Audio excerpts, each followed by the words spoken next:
guys, welcome to my YouTube channel. இந்த வீடியோவில் acquired immunity பற்றி வந்து பார்க்கலாம். ஸோ அப்கமிங் வீடியோஸில் vaccination, immunisation, active immunity, passive immunity, allergies and auto immunity பற்றி வந்து பார்க்கலாம். ஸோ இன்னேட் இம்யூனிட்டி அது நம்ம ப்ரீவியஸ் வீடியோவில் வந்து பார்த்துருக்கோம். இன்னேட் அப்படின்ற டேர்மோட மீனிங் வந்து ஃப்ரம் பர்த், இல்லை ஆல்சோ நோன் அஸ் நான் ஸ்பெசிஃபிக் இம்யூனிட்டி. காமனாக வந்து நம்ம பாடியில் பேத்தஜன்ஸை வந்து ப்ரிவெண்ட் பண்ணுது. அதில் நிறைய பேரியர்ஸ் 4 டைப் இருக்குதுன்னு பார்த்தோம். P2, C2 நிமோனிக்ஸ் வந்து சொல்லியிருந்தேன். Physical barrier, physiological barrier, cellular barrier and cytokine barrier. So next இந்த வீடியோவில் வந்து பார்த்தீங்கன்னா அக்வைர்ட் இம்யூனிட்டி வந்து பார்க்கலாம். அக்வைர்ட் அப்படின்னா வந்து பார்த்தீங்கன்னா நம்ம வாங்கிக்கிட்டோம், அது அதோட மீனிங். ஸோ அக்வைர்ட் இம்யூனிட்டி அந்த other hand is pathogen specific. அங்கே அது நான் ஸ்பெசிஃபிக், இது பேத்தோஜனுக்கு ஸ்பெசிஃபிசிட்டி காமிக்குது. ஸ்பெசிஃபிக் இன் த சென்ஸ் இந்த பேத்தோஜனோட என்ட்ரி இதே ஸ்ட்ரெயின், அதே சேம் டைப் ஆஃப் ஸ்ட்ரெயின் வந்து இருந்திருந்தோம்னா அதுக்கு அகேன்ஸ்டாக நம்ம பாடியில் ஸ்பெசிஃபிக்கான ஆன்டிபாடி வந்து ப்ரொடக்ஷன் வந்து இருக்கும். So it is characterised by memory. Acquired இம்யூனிட்டியில் ஸ்பெசிஃபிக்காக வந்து பார்த்தீங்கன்னா அந்த பேத்தோஜன் ஸ்பெசிஃபிசிட்டி காமிக்குது அப்படின்னா அந்த மெமரி நான் வச்சுக்குது. T cells, B cells இந்த 2 செல்ஸ்லேயும் வந்து பார்த்தீங்கன்னா மெமரின்ற ஒரு மெமரி செல்ஸ் அப்படின்ற ஒரு capacity, nothing but kind of small adaptations வந்து அந்த செல்ஸ்க்கு வந்து இருக்குது. இந்த பேத்தோஜன் இந்த டைமில் என்ட்ரி ஆனால் இந்த பேத்தோஜன் இந்த பர்டிகுலர் ஸ்ட்ரெயின்ஸ் தான் வந்து பார்த்தீங்கன்னா இந்த டிசீஸை வந்து காஸ் பண்ணுச்சு அப்படின்னு சொல்லி மெமரி வந்து ஸ்பெசிஃபை பண்ணி வச்சுக்குவோம். T cells ஆகட்டும், B cells ஆகட்டும், ரெண்டுமே. This means when our body encounters a pathogen, நம்ம பாடி வந்து ஒரு என்கவுண்டர் இந்த சென்ஸ் ஃபஸ்ட்டு ஒரு பேத்தோஜனோட இனிஷியலாக வந்து மீட் பண்ணுது அப்படின்னு வந்து பார்த்தீங்கன்னா, அப்போது ஃபஸ்ட்டு இனிஷியலாக இருக்குது மீட் பண்ணும்போது அந்த பேத்தோஜனோட என்ட்ரி வந்து அது it's a kind of foreign or alien பாடியாக தான் வந்து நம்ம பாடி வந்து ட்ரீட் பண்ணும். அது ஆன்டிஜனாக தான் நம்ம பாடி வந்து நினச்சிக்கிட்டு அதுக்கு அகேன்ஸ்டாக ஆன்டிபாடி ப்ரொடக்ஷனை ஸ்டார்ட் பண்ணும். ஆனால் இனிஷியலாக வந்து பார்த்தோம்னா ஆன்டிபாடி ப்ரொடக்ஷன் ரொம்ப ஃபாஸ்ட்டாக நடக்காது. அப்போது என்ன ஆகுதுன்னு வந்து பார்த்தீங்கன்னா, அந்த பேத்தோஜனுக்கு அகேன்ஸ்டாக நம்ம பாடியில் ஆன்டிபாடி ப்ரொடியூஸ் பண்ண டைம் ஆகிறதுனால நம்ம பாடி வந்து இனிஷியலாக ஃபஸ்ட் அந்த பேத்தோஜனுக்கு எக்ஸ்போஸ் ஆகுது. அதை அந்த பேத்தோஜனோட அந்த வீரியம்ஸ், விர்லன்ஸ்ன்னு சொல்லுவாங்க, அந்த இதை வந்து அது நம்ம பாடியில் வந்து காமிக்க ஆரம்பிக்குது. சிம்டம்ஸ் எல்லாம் வந்து எக்ஸ்ப்ரெஸ் ஆக ஆரம்பிக்குது. ஸோ இனிஷியலி நம்ம எக்ஸ்போஸ் ஆகக்கூடிய ஃபர்ஸ்ட் எக்ஸ்போஷர் வந்து எப்போயுமே சின்ன லெவலில் தான் இருக்குது. நம்ம பாடி வந்து அதை ரெகக்னைஸ் பண்ணிக்க முடியல. It take sometimes. அது ப்ரைமரி ரெஸ்பான்ஸ் அப்படின்னு சொல்லுவாங்க. ஸோ அதை கொடுத்துருக்காங்க பாருங்கள். Subsequent encounter with the same pathogen elicits அப்படின்னா trigger highly intensified secondary or amnestic response. So first response வந்து ப்ரைமரி ரெஸ்பான்ஸ் வந்து பார்த்தீங்கன்னா புதுசாக ஒரு பேத்தோஜன் வந்து என்ட்ரி ஆகிருக்கு அப்படின்ற அர்த்தம். அப்போது அந்த பாடியில் வந்து அந்த ரெஸ்பான்ஸ் வந்து ரொம்ப கம்மியாக தான் வந்து இருக்கும். அந்த ஆன்டிஜன் வந்து எலிசிட் பண்ணக்கூடிய அந்த சிம்டம்ஸ் எல்லாம் நம்ம பாடியில் எக்ஸ்ப்ரெஸ் ஆக ஆரம்பிக்கும். ஆனால் அதே பேத்தோஜன், அதே ஸ்ட்ரெயின் திரும்பி செகண்ட் இன்ட்ரடியூஸ் ஆகுது, நம்ம பாடியில் இன்ட்ரூஷன் காமிக்குதுன்ற பட்சத்தில் ரொம்ப ஃபாஸ்ட்டான ஆன்டிபாடி ரெஸ்பான்ஸ் வந்து நமக்கு காமிக்க ஆரம்பிக்கும். அதை தான் செகண்டரி ரெஸ்பான்ஸ் அப்படின்னு சொல்கிறோம். ஸோ இது ப்ரைமரி ரெஸ்பான்ஸ், இது செகண்டரி ரெஸ்பான்ஸ். இந்த செகண்டரி ரெஸ்பான்ஸ்க்கு இன்னொரு பேர் ஆன்ஆம்னெஸ்டிக்னு ஒரு வார்த்தை கொடுத்துருக்கேனா அப்படின்னா அதோட டேர்மோட மீனிங் ரேப்பிட் அப்படின்னு அர்த்தம். ஃபாஸ்ட், ரொம்ப ஃபாஸ்ட்டான ரெஸ்பான்ஸ் வந்து காமிக்க ஆரம்பிக்குது. ஆன்ஆம்னெஸ்டிக்னா fast, rapid. So primary response very slow, ஏன்னா நம்ம பாடியிலலாம் ஐடென்டிஃபை பண்ண முடியல. அதனால் அந்த ஆன்டிஜனுக்கு அகேன்ஸ்டாக நம்ம பாடியில் ஆன்டிபாடி ப்ரொடக்ஷன் இன்ஸ்டண்ட்டாக வந்து நடக்காது. ஸோ அதனால் நம்ம பாடி வந்து ஃபஸ்ட் அடி வாங்குது. அதுக்கடுத்து அந்த பேத்தோஜன் வந்துச்சுன்னா அதுக்கு ஆப்போசிட்டாக ஆன்டிபாடிஸ் வந்து ரெடி பண்ணி வச்சுக்குது. அது மெமரி ஃபஸ்ட்டு ஒன்ஸ் வந்து ப்ரைமரி இம்யூன் ரெஸ்பான்ஸ்லேயே வந்து பார்த்தீங்கன்னா அந்த பேத்தோஜன்ஸ் அந்த ஆன்டிஜன் இதுதான் ரெகனைஸ் பண்ணி மெமரி செல்ஸில் அது சேவ் பண்ணுற மாதிரி அந்த இது ரெகனைஸ் பண்ணி வச்சுக்கும் அந்த ஆன்டிபாடிஸ் ஆர்எல்ஸ் T cells ஆகட்டும். This is ascribed to the fact that our body appears to have a memory for the first encounter அப்போ அது வந்து மெமரைஸ் பண்ணி வச்சுக்குது. The primary and secondary immune response are carried out with the help of 2 special type of lymphocytes present in our blood, that is B lymphocytes and T lymphocytes. B lymphocytes bone marrow mature ஆகுது, T lymphocytes thymus mature ஆகுது. Lymphocytes are a kind of A granulocyte where there is no presence of granules in its cell organelles, granules வந்து இருக்காது. Okay, the B cells produce an army of proteins in response to pathogen in our blood to fight with them. These proteins are called antibodies. இந்த ஆன்டிபாடிஸோட structure வந்து பார்த்தீங்கன்னா இந்த மாதிரி Y ஷேப்பில் தான் வந்து இருக்குது. So moreover all antibodies are proteins. ஆல் antibodies are proteins. Antibody in the sense against, anti means against. So ஆன்டிஜனுக்கு அகெயின்ஸ்டாக ப்ரொடியூஸ் ஆகக்கூடிய இதை தான் வந்து பார்த்திங்கன்னா ஆன்டிபாடின்னு சொல்லுவாங்க. இதை தமிழில் நோய் எதிர்ப்பு சக்தின்னு சொல்லுவாங்க. இம்யூனிட்டின்னு சொல்கிறோம்னா ஆன்டிஜனுக்கு அகெயின்ஸ்ட் ஆன்டிபாடி ப்ரொடக்ஷன் இருக்கும். அதை நியூட்ரலைஸ் பண்ணுறதுக்காண்டி நம்ம பாடியில் ஆன்டிபாடிஸ் ப்ரொடக்ஷன் வந்து நடக்க ஆரம்பிக்கும். ஸோ இது எல்லாமே ஒரு ப்ரோட்டீன்ஸ் நம்ம பிளட்டில் வந்து இருக்கும்.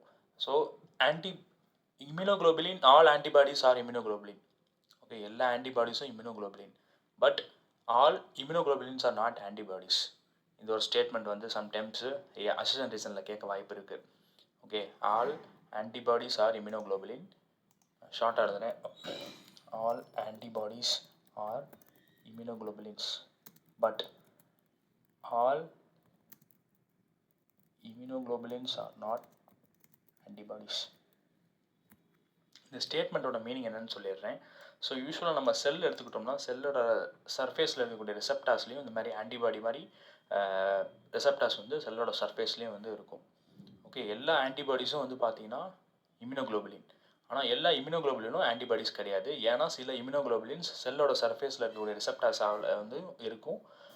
இந்த ஆன்டிபாடிஸ்னு எதை வந்து ஸ்பெஷலைஸ்டாக மென்ஷன் பண்ணுறாங்கன்னு வந்து பார்த்தீங்கன்னா, இந்த ஆன்டிபாடிஸ் வந்து நம்மளோட பிளட் ஸ்ட்ரீமில் எப்போயுமே சுற்றிக்கிட்டே இருக்கும். அது சரௌண்ட் பண்ணிக்கிட்டே இருக்கும். பிளட் ஸ்ட்ரீமில் அப்படியே மூவ் ஆகிட்டே இருக்கும். ஸோ எப்போல்லாம் வந்து ஆன்டிஜன் வருதோ அதுக்கு நியூட்ரலைஸ் பண்ணுறது தான் அதோட வேலையே. ஆனால் இந்த இம்யூனோகுளோபுலின் சில செல்ஸில் இருக்கக்கூடிய இம்யூனோகுளோபுலின் ஃபிக்ஸ்டாக இருக்குது, அட்டாச்சாக இருக்குது. அதனால் செல்ஸ்குள்ளே செல்ஸ்லேயே வந்து ஃபிக்ஸாக இருக்கிறனால அதனால் பிளட் ஸ்ட்ரீம்லேயே மூவ்மெண்ட்லாம் பண்ண முடியாது. ஸோ அதனால தான் என்ன சொல்கிறாங்க, ஆல் ஆன்டிபாடிஸ் ஆர் இம்யூனோகுளோபுலின்ஸ். எல்லா ஆன்டிபாடிஸும் இம்யூனோகுளோபுலின். ஆனால் எல்லா இம்யூனோகுளோபுலின் ஆன்டிபாடிஸ் கிடையாது. ஏன்னா சிலது வந்து செல் சர்ஃபேஸில் அட்டாச் ஆகிருக்கு. Okay, so the next, the T cells themselves do not secrete antibodies. T cells வந்து பார்த்தீங்கன்னா ஆன்டிபாடி செக்ரேஷனில் இன்வால்வ் ஆகலை.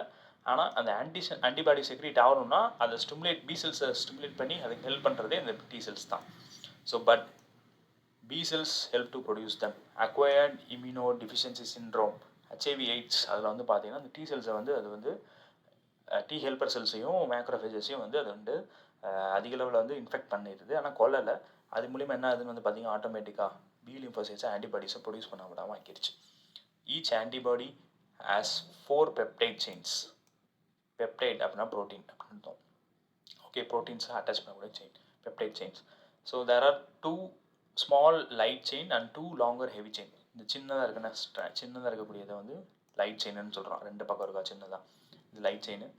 இது பெருசாக இருக்கக்கூடியதெல்லாம் ஹெவி செயின். ஸோ யூஸ்வலாக இந்த லைட் ஹெவி ஏன் அப்படி சொல்கிறான்னு வந்து பார்த்தீங்கன்னா, அந்த லைட் செயினில் வந்து 25,000 டால்டன் அதோட மாலிகுலர் வெயிட். அதே ஹெவி செயினுக்கு 50,000 ஆர் கிலோ டால்டன் அதோட வெயிட். ஸோ அதை பொறுத்து தான் லைட் ஹெவின்னு சொல்கிறாங்க. ஓகே, இதெல்லாம் கேட்க மாட்டாங்க. என்சைட்டி விட்டு வெளியே வருது, தெரிஞ்சுக்கிறதுக்காண்டி சொன்னேன். Hence and antibodies represent H2L2. So நமக்கு 2 ஹெவி செயின் இருக்குது, 2 லைட் செயின் இருக்குது. Different types of antibodies are produce in our body. IgA, IgM, IgG, IgE. இதை நான் வச்சுருக்கு ஒரு ஷார்ட்கட் இருக்குது. டோட்டலாக 5 ஆன்டிபாடிஸ் இருக்குது. ஆனால் நம்ம அதில் ஒன்று என்லீஸ் பண்ணலை. IgD கொடுக்கல. IG அப்படின்றது இம்யூனோகுளோபுலினை வந்து ரெப்ரசன்ட் பண்ணுது. ஓகே, GAMED தனியாக எழுதணும், நான் டைப் பண்ணுறதுக்காண்டி இங்கே சும்மா எழுதியிருக்கேன். ஐஜின்றது ஆன்டி இம்யூனோகுளோபுலின் ரெப்ரசன்ட் பண்ணுது. கேம்டின்றது டைப்ஸ் ஆஃப் இம்யூனோகுளோபுலின் வந்து குறிக்குது. ஸோ ஜின்றது IgG அப்படின்றது காமா. அதோட ஃபுல் ஃபார்ம் என்னன்னு நீங்கள் கேட்கலாம். IgG அப்படின்னா காமா, ஏனா ஆல்ஃபா, மியூவு, எப்சிலானு, டீனா டெல்டா. இந்த ஆன்டி இம்யூனோகுளோபுலின்ஸ் வந்து டிஃப்ரெண்ட் டைப்ஸாக வந்து இருக்குது. ஸோ இந்த இம்யூனோகுளோபுலின்ஸோட ரோல் என்னென்னு வந்து பார்த்தீங்கன்னா different sources or substances or லொக்கேஷனில் வந்து காணப்படும். ஃபார் எக்ஸாம்பிள் IgG எடுத்துக்கிட்டிங்கன்னா பிளாசண்டா ஃபார்மேஷன் அப்போது மதர்லேருந்து ஃபீட்டஸ்க்கு ட்ராவல் ஆகும். ஏ வந்து பார்த்திங்கன்னா சலைவா, டியர்ஸ், பிரெஸ்ட் மில்க்லாம் வந்து கொலஸ்ட்ரம்ல கூட இருக்கும். அண்ட் தென் இ வந்து பார்த்திங்கன்னா அலர்ஜிக் ரியாக்ஷன் அப்போ அதிகமாக வந்து காணப்படும். அண்ட் தென் டி வந்து பார்த்திங்கன்னா சீரமில் இருக்கும். எம் வந்து பார்த்திங்கன்னா லிம்ஃபாட்டிக் வெசல்ஸில் வந்து இருக்கும். ஸோ இந்த IgM இது வந்து பார்த்திங்கன்னா பென்டாமர். எப்படி டைமர் மாதிரி 2 இது இருக்குன்னா அங்கே வந்து 5 செயின்ஸ் இருக்கிற மாதிரி 5 அப்பியரன்ஸ் கொண்டு இருக்கிற மாதிரி அந்த செயின்ஸ் வந்து லொக்கேட் ஆகிருக்கும். ஓகே, இந்த சீன்றது எதை குறிக்குதுன்னா கான்ஸ்டன்ட் ரீஜியன். ஸோ எல்லா ஆன்டிபாடிஸ்லையும் டிஃப்ரெண்ட் ஆன்டிபாடிஸில் வந்து பார்த்திங்கன்னா இந்த சி ரீஜியன் கான்ஸ்டன்ட் ரீஜியன் மாறப்போகிறது இல்லை. கான்ஸ்டன்ட் ரீஜியன் இதில் என்ன இருக்குதுன்னு வந்து பார்த்தீங்கன்னா கார்பாக்சிலிக் குரூப் அதான் வந்து அந்த ரீஜியனில் வந்து இருக்குது. ஸோ இது ஆன்டிஜென் பைண்டிங் சைட்டுன்னு கொடுத்துருக்காங்கன்னா இதுக்கு இந்த பேருக்கு வந்து பார்த்தீங்கன்னா வேரியபிள் ரீஜியன் சொல்லுவாங்க. இது variable region. Okay, so antibodies பொறுத்து டிஃபர் ஆகிட்டே இருக்கும். ஆன்டிபாடி டு ஆன்டிபாடி ஆன்டிபாடிஸில் ஒவ்வொரு ஆன்டிபாடிஸ்லையும் ஒரு டிஃப்ரெண்ட் ஆன்டிஜென் பைண்டிங் சைட்ஸ் வந்து டிஃபர் ஆகிட்டே இருக்கும். ஸோ அது ரொம்ப ஸ்பெசிஃபிக். ஓகே, அதான் வேரியபிள் அப்படின்னு கொடுத்துருக்காங்க, வேரியபிள் ரீஜியன். அண்ட் தென் இந்த ஆன்டிபாடிஸ் லைட் செயின் ஆகட்டும் ஹெவி செயின் ஆகட்டும் அது எல்லாத்தையும் இன்டர்லிக் பண்ணுறது எல்லாமே டைசல்ஃபேட் பாண்டு. டைனா 2 சல்ஃபேட்டுன்றது அந்த குரூப்பு பாண்டாக வந்து இருக்குது. டோட்டலாக இங்கே 16 டைசல்ஃபேட் பாண்ட் வந்து இன்டியூஸ் பண்ணியிருப்பாங்க. ஸோ சம்டைம்ஸ் நம்மளுக்கு இந்த ஆக்சுவலாக வந்து இந்த தடவை 2026 போர்ட் கொஷினில் கேட்டுட்டாங்க. ஆன்டிபாடியோட ஸ்ட்ரக்சரை வரைய சொல்லியிருந்தாங்க. 16 டைசல்ஃபேட் பாண்ட் வந்து போட்டு நீட்டாக புக்கில் உள்ள மாதிரியே நம்ம வரையணும். ஸோ அதில் மொத்தம் 14 பாண்டு வந்து பார்த்தீங்கன்னா இன்ட்ரா ஸ்பெசிஃபிக் ரீஜியன்ஸில் வந்து இருக்குது. மீதி 2 பாண்டு இன்டர் ஸ்பெசிஃபிக் ரீஜியனில் வந்து இருக்குது. இன்ட்ரானா என்ன இன்டர்னா என்னன்னு சொல்லிடுறேன். இன்ட்ரா அப்படின்னா இங்கே வந்து அந்த லைட் செயின் ஆகட்டும் ஹெவி செயின் ஆகட்டும் அதுகளுக்குள்ளே ஜாயின் பண்ணி கனெக்ட் பண்ணிக்கூடியது வந்து இன்ட்ரா. ஸோ இப்போ பாருங்கள் டோட்டலாக 14 சொல்கிறேன். நான் 2 சொல்லிடுறேன், ரிமைனிங் இருக்கிறது வந்து அப்படியே கால்குலேட் பண்ணிக்கலாம். மொத்தம் 16 டைசல் பாண்டு ஒரு இம்யூனோகுளோபினில் வந்து இருக்குது, ஆன்டிபாடி இம்யூனோகுளோபினில் வந்து இருக்குது. ஸோ இங்கே வந்து இந்த லைட் செயினையும் ஹெவி செயினையும் கனெக்ட் பண்ண இது ஒரு பாண்டு. அதுக்கப்புறம் இந்த ஒரு பாண்டு, இது ரெண்டுமே இன்டர் ஸ்பெசிஃபிக் ரீசன். இன்டர் அப்படின்னா இடையிலன்னு கூட சொல்லலாம். ஸோ லைட் செயினையும் ஹெவி செயினையும் கனெக்ட் பண்ணுது இது ரெண்டும். மற்றதெல்லாம் அதுக்குள்ளேயே கனெக்ட் ஆகிக்குது. அப்போ நீங்கள் கேட்கலாம் இது ரெண்டு என்னது அப்படின்னு. இது எல்லாமே வந்து பார்த்தீங்கன்னா ஹெவி செயினோட இன்ட்ரா ஸ்பெசிஃபிக் பாண்ட்ஸ். ஸோ டோட்டலாக 16 பாண்டு வந்து இங்கே இருக்குது. ஓகே, அடுத்து வந்து பார்த்தீங்கன்னா டிஃப்ரெண்ட் டைப்ஸ் ஆஃப் ஆன்டிபாடிஸ் கொடுத்துட்டான். கார்ட்டூன் அந்த இமோஜி வந்து 3D செக்ஷனில் கொடுத்துருக்கான். அதுக்கப்புறம் because these antibodies are found in the blood கொடுத்துருக்காங்க. பிளட்டில் வந்து இருக்குது. The response is also called humoral immune response. Humoral immune ரெஸ்பான்ஸ்னால் ஒன்றும் இல்லை, இந்த பி லிம்போசைட்ஸ் ஆன்டிபாடி ப்ரொடியூஸ் பண்ணி ஆன்டிபாடிஸை ப்ரொடியூஸ் பண்ணி அது பிளட்லேயே வந்து சர்க்குலேட் ஆகிட்டே இருக்குது. This is one of the 2 types of our acquired immunity, antibody mediated immunity. So acquired immunity 2 types இருக்குது. ஒன்று வந்து சிஎம்ஏன்னு சொல்லுவாங்க, செல் மீடியேட்டட் இம்யூனிட்டி. இன்னொன்று வந்து இந்த ஹியூமரல் இம்யூனிட்டி அதை ஆன்டிபாடி மீடியேட்டட் இம்யூனிட்டின்னு சொல்லுவாங்க. ஸோ ஃபஸ்ட் நான் செல் மீடியேட்டர்னா என்னன்னு சொல்லிடுறேன். செல் மீடியேட்டர்னா ஒன்றும் இல்லை, இங்கே வந்து செல் மீடியேட்டட் இம்யூனிட்டியில் டி லிம்போசைட்ஸ் இருக்குண்ணே. இந்த டி லிம்போசைட்ஸ் இனிஷியலாக எந்த இடத்துல இன்ஃபெக்ஷன் ஆகிருக்கோ, எந்த ரீஜன்ஸில் வந்து பாதிப்பு ஏற்படுத்திருக்கோ அந்த ரீஜன்ஸ்க்கு ஃபஸ்ட்டு போகிறது இந்த டி லிம்போசைட்ஸ் தான். போனதுக்கப்புறம் அதுக்கு முன்னே வந்து மேக்ரோஃபேஜஸ் வந்து என்கல்ஃப் பண்ணி பேகோசைடஸ்லாம் பண்ணியிருக்கோம். அந்த பீசஸ் அந்த ஆன்டிஜனை வந்து சாப் பண்ணி அதை டைஜஸ்ட் பண்ணி அந்த ரிசப்டர்ஸை வந்து மேலே காமிக்கும், கொடி மாதிரி வெளியேருந்து ஒரு ஆள் வந்திருக்கான் அப்படின்னு. உடனே அந்த அஃபெக்ட் ஆன ரீஜன்ஸ்க்கு வந்து இந்த டி லிம்போசைட்ஸ் அங்கே போயிடுவாங்க, டி ஹெல்பர் செல்ஸ் போயிடும். அப்புறம் T helper cells cytotoxic T செல்ஸை வந்து கூப்பிடும். அதுக்கப்புறம் ஃபர்தராக அங்கேருந்து சில கெமிக்கல்ஸ் ரிலீஸ் ஆகும். அதுக்கப்புறம் நம்ம பி லிம்போசைட்ஸ் இன்ஃபெக்ஷன் ஏரியாஸ்க்கு வந்து அங்கே வந்து ஆன்டிபாடிஸ் அதிகளோட ப்ரொடியூஸ் பண்ணி அதை வந்து எல்லாத்தையும் நியூட்ரலைஸ் பண்ணி விட்டுருவாங்க. ஓகே, ஸோ செல் மீடியேட் இம்யூனிட்டினா ஒன்றும் இல்லை, டி லிம்போசைட்ஸ் வந்து இன்வால்வ் ஆகுது, அது ஃபர்தராக டி லிம்போசைட்ஸ்க்கு ட்ரிகர் பண்ணுது, வாங்க இங்கே வாங்க இன்ஃபெக்ஷன் ஆயிருக்கு அப்படின்னு. ஸோ ஹியூமரல் இம்யூனிட்டினா பி லிம்போசைட்ஸ் ஆன்டிபாடி ப்ரொடியூஸ் பண்ணுது. எதுக்கு அகேன்ஸ்ட்னா அந்த ஆன்டிஜெனுக்கு அகேன்ஸ்டாக. Okay, very often when some human organs like heart, eye, liver, kidney fail to function satisfactorily, transplantation is the only remedy to live a normal life. அடுத்து transplantation பற்றி கொடுத்துருக்காங்க. தென் a search begins to simple donor recipient. யாருக்கு பொருத்த போகிறாங்க, யார்கிட்ட எடுக்க போகிறாங்க, அதெல்லாம் ரொம்ப முக்கியம். ஸோ மோரோவர் ஈஸியாக வந்து ஐயில் வந்து கார்னியா ரீஜன்ஸ் வந்து டிரான்ஸ்பிளான்டேஷன் அடிக்கடி பண்ணுவாங்க ஈஸியாக கிடச்சிருச்சு, பிளட் மேட்ச் ஆயிடுச்சு, டிஷ்யூஸ் எல்லாம் செட் ஆகிடுச்சு அப்படின்னா ஐயில் வந்து கார்னியா ரீஜன்ஸ் மட்டும் எடுத்து பண்ணுவாங்க. மீதி இருக்கிறதுலாம் கொஞ்சம் கஷ்டமான ப்ராசஸ் தான். ஓகே, அதை பற்றி நான் பார்க்கறதுக்கு முன்னே இந்த ஆன்டிஜென் பைண்டிங் சைட்டுன்னு போட்டிருக்கானே, இதை வந்து சயின்டிஃபிக் ஆஸ்பெக்டில் என்னென்னு சொல்லுவாங்கன்னா பேரடோப் அப்படின்னு சொல்லுவாங்க. இந்த பேரடோப்புன்ற ரீஜியன் ஒன்றும் இல்லை, அந்த ஆன்டிஜென் பைண்டிங் சைட் டிஃபரெண்ட் ஆகிட்டே இருக்குன்னு சொல்லுவாங்க. ஸோ எந்த இடத்துல போய் இது கொக்கி மாதிரி இருக்கா, இது போய் ஆன்டிஜெனை போய் லாக் பண்ணும். அப்போது ஆன்டிஜென் இருக்கக்கூடிய, அதாவது இப்போ நான் ஒரு வைரஸ் வரைகிறேன்னு வைங்களேன், சர்க்குலராக ஒரு வைரஸ் இருக்குது, ஸ்பைக் ப்ரோட்டீன் கொண்ட வைரஸ். அப்போது இந்த ஆன்டிஜன் இந்த ஸ்பைக் ப்ரோட்டீனில் அது வந்து ஆன்டிஜனோட பார்ட் தானே, ஃபாரின் பாடி. இதை என்னன்னு சொல்லுவாங்கன்னா எபிடோப்புன்னு சொல்லுவாங்க. இது எபிடோப்பு, அது பேராடோப்பு. எபிடோப்பு ஆன்டிஜனில் இருக்குது, பேராடோப்பு ஆன்டிபாடியில் இருக்குது. இது ரெண்டும் தான் போய் அட்டாச் ஆகிக்கும், கிளிப்பு மாதிரி தான் போய் அட்டாச் ஆனதுக்கப்புறம் நியூட்ரலைசேஷன் ரியாக்ஷன் வந்து நடக்க ஆரம்பிக்கும். நியூட்ரலைசேஷன், ஆப்சனைசேஷன் இந்த மாதிரி வந்து இருக்குது. ஆப்சனைசேஷனை ஃபுல்லாக சரௌண்ட் பண்ணி அதை வந்து லாக் பண்ணிடும். ஓகே, ஸோ டிரான்ஸ்பிளான்டேஷன் வந்து பற்றி பார்க்கலாம். இந்த டிரான்ஸ்பிளான்டேஷன் வந்து பார்த்திங்கன்னா யூஸ்வலாக கிராஃப்டிங்னு சொல்லுவாங்க. ஸோ பிளான்ஸ் ஆஸ்பெக்டில் பதியம் போடுறதுன்னு சொல்லுவாங்க. கிராஃப்டிங், கட் பண்ணுறது, அதை வந்து எடுத்து மண்ணில் இருந்து ஃபார் எக்ஸாம்பிள் ரோஸ் எல்லாம் வந்து பார்த்திங்கன்னா சின்னதாக கட் பண்ணி வச்சாலே போதும். இது ஜாஸ்மின் இந்த மாதிரி தான் வந்து பார்த்திங்கன்னா அந்த தண்டை வந்து மண்ணில் வச்சு அப்படியே புதைச்சிட்டு அதுக்கப்புறம் அதுலேருந்து வந்து இன்னொரு ஜாஸ்மின் வந்து வளர ஆரம்பிக்கும். நிறைய டெக்னிக்ஸ் இருக்குது. ஸோ இங்கே கிராஃப்டிங்னா யூஸ்வலாக டிரான்ஸ்பிளான்டேஷன் தான் கிராஃப்டிங்னு சொல்லுவாங்க. இதில் கிராஃப்டிங்லேயே மொத்தம் ஒரு 4 டைப்ஸ் இருக்குது. ஸோ ஆட்டோகிராஃப்ட், அல்லோகிராஃப்ட், ஐசோகிராஃப்ட், ஜெனோகிராஃப்ட், இந்த மாதிரி 4 டைப்ஸ் இருக்குது. But for additional knowledge I'm saying that கிராஃப்டிங்னா டிரான்ஸ்பிளான்டேஷன். ஸோ ஆட்டோகிராஃப்ட் அப்படின்னா வந்து பார்த்தீங்கன்னா இங்கே ஆட்டோனா செல்ஃப்னு அர்த்தம். அப்போ நம்ம பாடியில் இருக்கக்கூடிய செல்ஸோ டிஷ்யூஸோ நம்ம பாடியிலேருந்து ஒரு பார்ட் ஆஃப் ரீஜன்லேருந்து இன்னொரு பார்ட் ஆஃப் ரீஜன்ஸ்க்கு டிரான்ஸ்பிளான்ட் பண்ணால் அது autograft. For example fire accident நடந்துச்சுன்னா ஸ்கின்னை வந்து தை ரீஜன்ஸ், க்ரோயின் ரீஜன்ஸ், தை ரீஜன்ஸ் வந்து ஸ்கின்னை எடுத்து அதை ஃபேஸ்லேயோ எந்த இடத்துல அடிபட்டிருக்கோ அந்த ரீஜன்ஸ்க்கு வந்து ப்ளேஸ் பண்ணுவாங்க. ஆட்டோனா செல்ஃபு. அல்லோகிராஃப்ட் அப்படின்னா டிஃப்ரெண்ட், அல்லோனாஸ் டிஃப்ரெண்ட்னு அர்த்தம். அல்லோகிராஃப்ட் இன் தி சென்ஸ் இங்கே வந்து டிஃப்ரெண்ட் இண்டிவிஜுவல்ஸ்லேருந்து டோனார்ட்லேருந்து அந்த ஆர்கனை வாங்கி இன்னொரு பேஷண்ட்டோட ரெசிபியண்ட்டுக்கு வந்து பொறுத்துறாங்க. ஸோ ஐசோனா வந்து ஐசோனாலும் சேம் தான் மீனிங்கு. இங்கே ஐசோனா ஐடென்டிக்கல்னு கூட சொல்லலாம், யூனிஃபார்ம் அந்த மாதிரி கூட மீன் பண்ணுவோம். ஸோ இங்கே வந்து ஐடென்டிக்கல் ட்வின்ஸை வந்து அதை ரெப்ரசென்ட் பண்ணுது. ஐசோகிராஃபில் ஐடென்டிக்கல் ட்வின்ஸ் 2 பேருக்கும் ஃபிங்கர் பிரிண்ட் மட்டுமே மாறுமே தவிர பிளட் குரூப்பு, டிஎன்ஏ எல்லாமே வந்து சேமாக தான் இருக்கும்.